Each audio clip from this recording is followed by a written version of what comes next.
علیکم کتابوں کی دنیا میں خوش آمدید۔ نمرہ احمد کے ناول جنت کے پتے کی قسط نمبر 18 آپ کے پیش خدمت ہے۔ اس رات حیا ابھی سوئی نہیں تھی کہ دروازے پہ دستک ہوئی۔ آگے بڑھ کر دروازہ کھولا تو جہان کھڑا تھا۔ کافی پیو گی؟ پھر سے وہی دوستانہ سے انداز والا جہان سکندر بن چکا تھا۔ میں سونے سے پہلے کافی نہیں پیتی۔ اگر استنبول کے بہترین شیف، مکینک اور کارپینٹر نے بنائی ہے تو پی لوں گی۔ تم ایک لفظ کا اضافہ کرتے کرتے رہ گئیں، کرمنل۔ کیا مجھے اس لفظ کا اضافہ کرنا چاہیے؟ ہم اس کے بارے میں بات کر سکتے ہیں۔ ٹھیک ہے، چھت پر چلتے ہیں۔ چھت پر اندھیرا تھا، نیچے کالونی کی بتیاں جل رہی تھیں۔ دونوں منڈیر کے ساتھ آ بیٹھے۔ حیا نے پہلا گھونٹ پی کر ہی کہا، بہت اچھی بنی ہے۔ آخر استنبول کے بہترین شیف، مکینک اور کارپینٹر نے بنائی ہے۔ تم نے بھی کرمنل کا اضافہ نہیں کیا۔ کیونکہ حیا میں کرمنل ہوں بھی نہیں۔ کیا تمہیں میرا اعتبار ہے؟ ہاں۔ ٹھیک ہے۔ اچھا یہ بتاؤ، اس شخص کو کیسے جانتی ہو جو اس روز میرے ساتھ تھا؟ عبد الرحمن پاشا، امت اللہ حبیب پاشا کا بیٹا۔ حیا نے آنے کا پورا نام لیا۔ بہت لمبی کہانی ہے جہان، سنو گے؟ جہان نے اسبات میں سر ہلایا تو وہ کہنا شروع ہوئی۔ وہ پریشانی، وہ ساری اذیت جو پچھلے کئی ماہ سے وہ استنبول میں چھپائے پھر رہی تھی۔ بانجی کی طرف سے میل وصول ہونے والی رات سے لے کر جب پہلی دفعہ پھول آئے تھے، اس روز کے واقعے تک اس نے سب کچھ سنا ڈالا۔ وہ بالکل خاموشی سے سنتا رہا۔ حیا، مجھے صرف ایک بات کی سمجھ نہیں آئی۔ اتنا سب کچھ ہوا، تم نے کبھی اپنے پیرنٹس تک کو نہیں بتایا؟ تم نے کیوں کسی سے مدد نہیں لی؟ جہان، اب تو یہ معاملہ ہی ختم ہو گیا ہے، مگر جب یہ معاملہ شروع ہوا تھا تو مجھے ترکی جانا تھا۔ اگر میں بتاتی تو گھر والے مجھ سے فون لے لیتے، گھر سے نکلنے پر پابندی لگا دیتے۔ ترکی تو جانے کا سوال ہی نہیں تھا۔ ابا کو بتانے کا مطلب تھا تایا فرقان کو بھی بتا دینا، یعنی پورے خاندان میں تماشا۔ ابا کوئی بات تایا سے نہیں چھپاتے۔ اب تم بتاؤ، تم پاشا کو کیسے جانتے ہو؟ اصل میں حیا، میں نے کچھ عرصے ہوٹل گرینڈ پہ کام کیا ہے، اس لیے میں ان سو کالڈ بھائیوں کو قریب سے جانتا ہوں۔ یہ سگے بھائی نہیں ہیں، یہ مافیا بھائی ہیں، ایک ہی مافیا فیملی کا حصہ۔ ادالار میں کوئی میرے علاوہ یہ بات نہیں جانتا سوائے امت اللہ حبیب پاشا کے، جنہیں تم لوگ آنے کہتی ہو۔ خیر، میرا پاشا سے کچھ جھگڑا سا ہوا اور میں استقلال اسٹریٹ پر آ گیا۔ یہ ریسٹورنٹ دراصل پاشا کا ہی ہے۔ وہ عورت جس کو میں اپنی لینڈ لیڈی کہتا ہوں، وہ اس کو وہی بھیجتا ہے۔ وہ مجھے ریسٹورنٹ کی قسطوں کے لیے تنگ نہیں کرتا۔ یہ میں نے مجبوری جھوٹ بولا تھا کیونکہ تمہیں سارا قصہ سنانا نہیں چاہتا تھا۔ اصل میں اس نے میرے ذمہ ایک کام لگایا تھا جو میں نہیں کر سکا، اسی وجہ سے ہماری اس روز تلخ کلامی ہوئی تھی۔ کیسا کام جہان؟ وہ اپنی فیملی کو بیرون ملک شفٹ کروانا چاہتا تھا، جس کے لیے اسے جعلی دستاویزات اور نئی شناختیں چاہیے تھیں۔ میں اپنے دوست سے اس کے لیے بنوا رہا تھا، اور اب وہ سب کچھ میں نے کر دیا ہے اور اس کی فیملی ترکی سے جا چکی ہے۔ کیا عائشہ اور باہر کہیں چلی گئی ہیں؟ ہاں، اور میں زیادہ کچھ نہیں جانتا، اس لیے اس موضوع کو ختم کر دو۔ اور وہ اس کا بھائی کہاں چلا گیا؟ حیا، میں اس سے زیادہ کچھ نہیں جانتا۔ وہ جیسے اس موضوع سے بچنا چاہتا تھا۔ تم کیا کرتے پھر رہے ہو جہان؟ تم کرمنل نہیں ہو تو ایسے لوگوں سے تعلق بھی مت رکھو پلیز۔ حیا، اب زیادہ تعلق باقی نہیں رہا ہے۔ وہ دونوں آگے پیچھے نیچے زینہ اترتے آ رہے تھے۔ لانج میں ابا کھڑے تھے۔ جہان، جی ماموں، مجھے کچھ پوچھنا ہے تم سے۔ تم روہیل سے ان ٹچ ہو، یہ میں جانتا ہوں، مگر کیا کوئی ایسی بات ہے جو تم مجھے بتانا چاہو جو کہ میں نہیں جانتا؟ جہان لمحے بھر کو خاموش رہا، پھر سر ہلا کے بولا، نہیں، میں اس معاملے میں نہیں پڑھنا چاہتا۔ یعنی کہ کوئی بات ہے؟ ماموں، میں دوسروں کے معاملات میں مداخلت نہیں کرتا، اس لیے خاموش رہوں گا۔ البتہ آپ اپنے طور پر کسی سے پتہ کروا سکتے ہیں۔ کچھ تو پتہ کرا ہے میں نے، تصدیق تم سے چاہ رہا تھا۔ بہرحال تم آرام کرو۔ اپنے کمرے کی طرف چلے گئے تو حیا نے پوچھا، جہان، ابا یہ کیا پوچھ رہے تھے؟ حیا، وقت پر تمہیں بھی پتہ چل ہی جائے گا، اپنے ذہن پر زور مت دو، جاؤ جا کر سو جاؤ۔ جہان نے ٹھیک کہا تھا، پتہ چل جائے گا، مگر حیا کو اندازہ نہیں تھا کہ اتنی جلدی پتہ چل جائے گا۔ ابھی وہ صحیح سے سوئی بھی نہ تھی کہ سبین پھپھو نے پریشانی سے اسے جگایا۔ حیا، جلدی اٹھو، تمہارے ابا کی طبیعت خراب ہے، فوراً ہسپتال چلنا ہے۔ وہ پھٹی پھٹی نگاہوں سے پھپھو کو دیکھنے لگی۔ زندگی ایک دفعہ پھر استقلال اسٹریٹ میں پہنچ گئی تھی۔ اس کے سامنے ڈی جے گری تھی۔ سلیمان صاحب کو شدید دل کا دورہ پڑا تھا، وہ سی سی یو میں تھے۔ پورے خاندان کو وہ وجہ بھی پتہ چل چکی تھی جو ابا کی بیماری کا باعث بنی تھی۔ روہیل نے شادی کر لی تھی۔ اور بھی بہت سے لڑکے امریکہ میں شادی کر لیتے ہیں، مگر روہیل نے 2 سال سے شادی کر رکھی تھی۔ اس سے بڑھ کر یہ کہ وہ کوئی نیپالی لڑکی تھی، تعلق بدھ مذہب سے تھا۔ ابا چاہے جتنے بھی روشن خیال تھے، مگر انہیں مذہبی حدود کا بہت پاس تھا۔ ان کا مان ٹوٹ گیا تھا۔ مسلمان تو چھوڑو، وہ لڑکی اہل کتاب بھی نہ تھی، اور مزید یہ وہ لڑکی مسلمان ہونے کو تیار نہ تھی۔ روہیل اسے چھوڑنے کو آمادہ نہ تھا۔ انہوں نے جب فون پر روہیل سے باز پرس کی تو بات تلخ کلامی تک پہنچ گئی۔ ابا نے اسے غصے میں سخت برا بھلا کہا، ہر تعلق توڑ دیا، مگر ساتھ ہی وہ خود بھی گر گئے۔ سبین پھپھو اور فاطمہ بیگم اس سارے معاملے کی گواہ تھیں۔ اب ہسپتال میں جہان نے حیا کو بتایا، جب میں روہیل کے پاس رہا تھا تب اسی لڑکی نے مجھے ٹریٹمنٹ دی تھی۔ انہوں نے مجھے کچھ نہیں بتایا، مگر میں جان گیا تھا کہ ان کے درمیان کیا ہے۔ اس کے کوئی سال 1.5 سال بعد انہوں نے شادی کی تھی۔ یہ مجھے بعد میں امریکہ میں رہنے والے ایک دوست نے بتایا۔ ایسی باتیں کتنی دیر چھپتی ہیں حیا؟ ماموں کو بھی کسی نہ کسی نے بتا ہی دیا۔ حیا دونوں ہاتھوں سے اپنا سر پکڑے اس کی بات سنتی رہی۔ اسے روہیل یا اس کی بیوی میں دلچسپی نہ تھی، اسے فکر صرف ابا کی تھی۔ ابا کے دوست ذیشان انکل بھی آئے بیٹھے تھے۔ حیا بیٹا فکر نہ کرو، وہ ٹھیک ہو جائے گا، تمہارا باپ بہت مضبوط آدمی ہے۔ پھر حیا کا دھیان بدلنے کے لیے اپنی بیٹی سے اس کی ملاقات کروائی۔ 15-16 سال کی رجا، جو قد اور ذہنی طور پر اپنی عمر سے بہت پیچھے تھی، قدرے ایب نارمل بچی، وہ مسلسل اخبار پر کچھ لکھ رہی تھی۔ رجا بہت ذہین بچی ہے۔ جب انہوں نے حیا کو اپنی بیٹی کی طرف متوجہ پایا تو مسکرا کر بتانے لگے، میری بیٹی رجا کو ورلڈ پزل اور کراس ورڈز کھیلنے کا بہت شوق ہے۔ پورا چارٹ حل کر لینے میں کئی دن لگاتی ہے، مگر پھر بھی کر لیتی ہے۔ حیا پھیکی سی مسکراہٹ کے ساتھ ان کی بات سنتی رہی۔ ان کے جانے کے بعد وہ کچھ دیر کے لیے گھر آ گئی۔ سبین پھپھو اور فاطمہ بیگم ابا کے پاس تھے۔ چھت پر چلی آئی۔ پوری چھت پر جگہ جگہ ابا کے لگائے ہوئے گملے رکھے تھے۔ آہستہ سے چھت پر آیا۔ تم نے کھانا نہیں کھایا حیا؟ میرا موڈ نہیں ہے۔ وہ کچھ کہنے ہی لگا تھا کہ رک گیا۔ چھت کے منڈیر سے اس نے دور دیکھا۔ حیا یہ دیکھو کون آدمی ہے؟ حیا نے سامنے دیکھا۔ تایا فرقان کا لون تھا۔ وہ اپنے گیراج میں کھڑے ایک صاحب کے ساتھ باتیں کر رہے تھے، جنہوں نے سیاہ سوٹ پہنا ہوا تھا اور ہاتھ میں بریف کیس تھا۔ پتہ نہیں، میرا خیال ہے کوئی وکیل ہے، اور شاید یہ لوگ ابھی ادھر ہی آنے والے ہیں۔ جہان وہ لوگ وہاں کھڑے ہیں، تمہیں کیسے پتا کہ وہ وکیل ہے اور اس کا یہاں آنے کا ارادہ ہے؟ حیا اس کی ٹائی دیکھو، جیٹ بلیک ٹائی، وکیلوں کی مخصوص ٹائی، اور دیکھو فرقان ماموں کے جوتوں کا رخ کس طرف ہے۔ انسان جدھر جانے کا ارادہ رکھتا ہے اس کے پاؤں خود بخود ادھر ہی مڑ جاتے ہیں، چاہے وہ ساکن کھڑا ہو یا بیٹھا ہوا ہی کیوں نہ ہو۔ اس دوران جہان چھت پر سے مسلسل ادھر ہی دیکھ رہا تھا۔ اس فائل میں کیا ہو سکتا ہے؟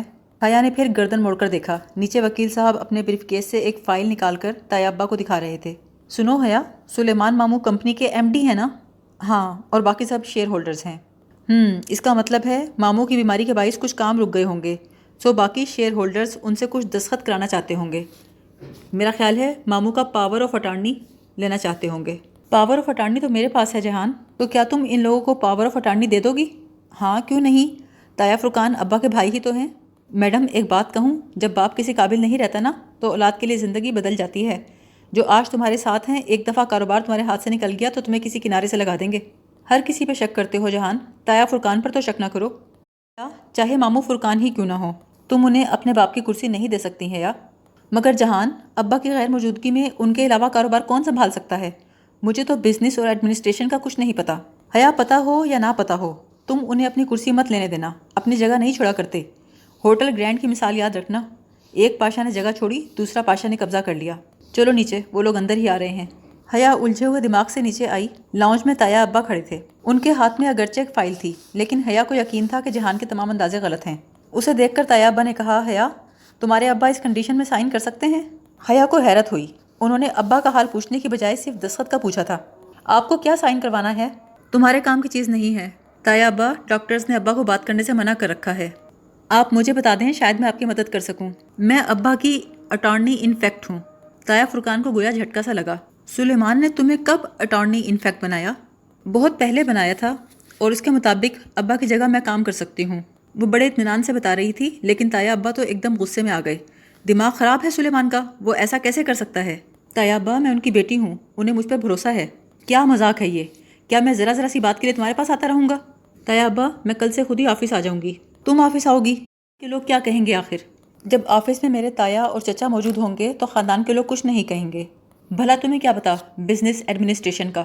تایا ابا جب داور بھائی پولیٹیکل سائنس میں ایم اے کرنے کے بعد آج بورڈ آف ڈائریکٹرز میں شامل ہو چکے ہیں، تو کیا میں چند دن کے لیے ابا کی کرسی نہیں سنبھال سکتی؟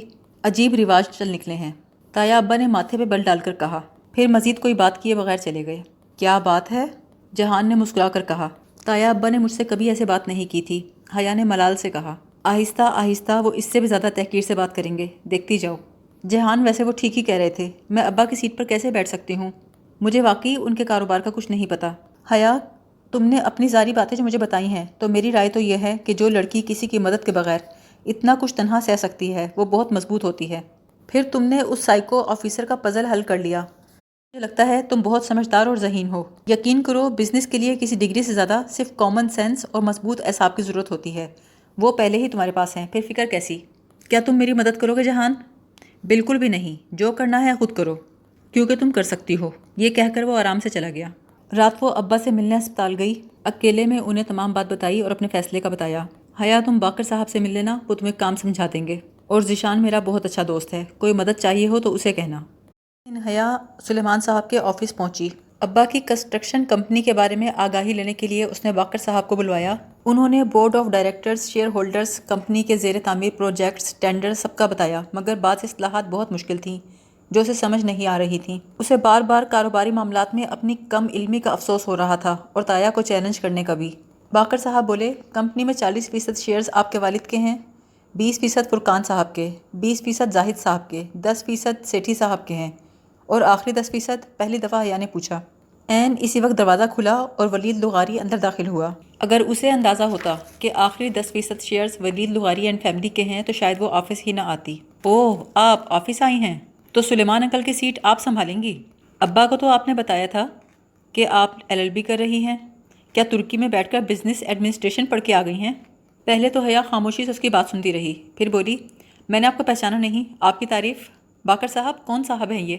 میم، یہ عمیر لغاری صاحب کے صاحبزادے ہیں۔ پہچان تو خیر آپ گئی ہیں مجھے اچھی طرح، مجھے نہیں لگتا کہ آپ مجھے بھول سکتی ہیں۔ ولید لغاری کہتے ہیں مجھے۔ ولید صاحب، میری ایک بات کا آپ جواب دیں گے؟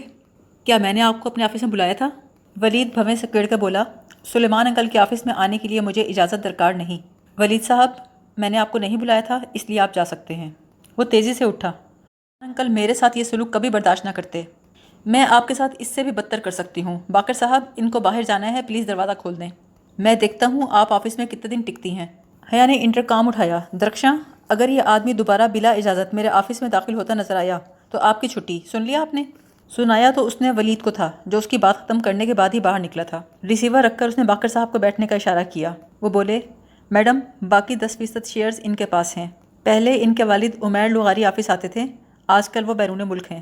پھر باقر صاحب نے ڈائریکٹرز کی آج متوقع میٹنگ کے بارے میں بتایا۔ اس کے علاوہ میم ایک گروپ ٹریڈ سینٹر بنانا چاہ رہا ہے، اس کے لیے وہ مختلف کمپنیوں کے آئیڈیاز دیکھنا چاہتے ہیں کہ کون ان کی زمین کو بہتر طور پر استعمال کر کے ٹریڈ سینٹر بنا کر دے سکتا ہے۔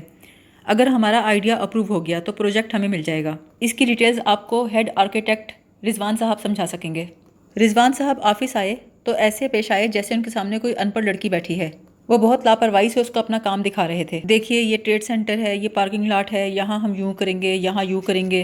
حیا کو اس ڈیزائن کی کچھ سمجھ نہ آئی، اور بورڈ آف ڈائریکٹر کی میٹنگ اس سے بھی زیادہ بری رہی۔ لیکن جب پریزنٹیشن تھی تو تایا ابا دفتر نہیں آئے تھے۔ اس دن کام کی ڈیٹیل بتانے کے لیے وہ ان کے گھر چلی آئی۔ تایا ابا، آج کی پریزنٹیشن بہت اچھی گئی ہے، امید ہے پروجیکٹ ہمیں ملے گا۔ وہ بہت اکھڑے اکھڑے سے بولے، خیر مجھے تو اتنی امید نہیں، پتہ نہیں تم ٹھیک بھی کر کے آئی ہو کہ نہیں۔ نہیں تایا ابا، میں پورا ہوم ورک کر کے گئی تھی۔ اچھا تایا ابا، باقر صاحب بتا رہے تھے کہ سائٹ B میں وینڈر کچھ مسئلہ کر رہا ہے، سپلائی روک دی ہے اس نے، میں سوچ رہی تھی اگر میں خود اس سے مل لوں۔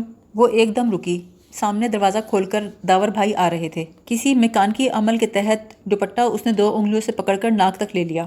تایا نے چونک کر اس کی اس حرکت کو دیکھا۔ اندر آتے ہوئے داور بھائی وہیں رک گئے۔ حیا، تم میرے بیٹے سے پردہ کر رہی ہو؟ کیا میرے بیٹے آوارہ ہیں، لوفر لفنگے ہیں، بدنیت ہیں؟ ان کی اونچی آواز سن کر گھر کے تمام لوگ باہر نکل آئے، کوئی کچن سے نکلا، کوئی برآمدے سے نکلا، پورا تماشا لگ گیا۔ تایا ابا کا غصہ اسے حیران کر رہا تھا۔ وہ بہت اونچی آواز میں بولے، میرے بیٹوں نے ساری عمر بھائیوں کی طرح تمہارا خیال رکھا ہے، تمہارا اپنا بھائی تو کافر عورت کے ساتھ منہ کالا کر کے بیٹھ گیا ہے، آج تم میرے ہی گھر میں میرے بیٹوں کو گھٹیا ثابت کر رہی ہو۔ پورے ترکی میں آوارہ پھرتے وقت تمہیں پردے کا خیال نہیں آیا تھا؟ اب کہاں کا اسلام شروع ہو گیا ہے تمہارا؟ تایا ابا، آپ کو تو میرا حجاب بہت پسند تھا۔ پسند تھا تو کیا اب ہم سے بھی کرو گی؟ یا میرے بیٹوں کو اتنا برا سمجھتی ہو؟ اگر ایسا سمجھتی ہو تو آئندہ میرے گھر میں قدم مت رکھنا۔ اس سارے مجمع میں کہیں فاطمہ بیگم بھی تھی، مگر وہ اس کا ساتھ دینے کے لیے آگے نہیں بڑھی تھی۔ سب نے اس اندھیری خندق میں اسے تنہا چھوڑ دیا تھا۔ اگلے دن آفس میں ایک بری خبر اس کی منتظر تھی، ٹریڈ سینٹر کا پروجیکٹ نہیں ملا تھا۔ باقر صاحب، اتنی اچھی پریزنٹیشن تھی ہماری، پھر ہمیں پروجیکٹ کیوں نہیں ملا؟ انہیں ہمارا پلان پسند نہیں آیا میڈم، وہ شاید کچھ اور چاہتے تھے۔ اس نے پروجیکٹ کے تمام کاغذات دوبارہ کھول کر جائزہ لینا شروع کیا۔ اگلے ہی لمحے اسے غلطی نظر آ گئی۔ اس کا پلان اس لیے مسترد ہوا تھا کہ ٹریڈ سینٹر کی پارکنگ کے لیے ایک چھوٹے سے رقبے پر ملٹی سٹوری پارکنگ بنائی گئی تھی۔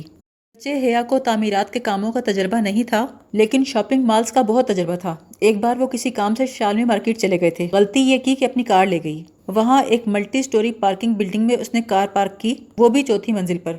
گول گول گھومتی منزلیں، تنگ تاریک جگہ، گاڑی اوپر چڑھانا گویا یوں تھا جیسے موت کے کنویں میں ڈرائیو کرنا۔ اوہ، اتنی بڑی غلطی اسے پہلے کیوں نظر نہیں آئی؟ لوگ کھلا اور زمینی پارکنگ لاٹ پسند کرتے ہیں، ملٹی سٹوری پارکنگ بلڈنگز تو ادھر کم ہی بنتی ہیں، پھر ہمارے آرکیٹیکٹ نے ایسا ڈیزائن کیوں بنایا؟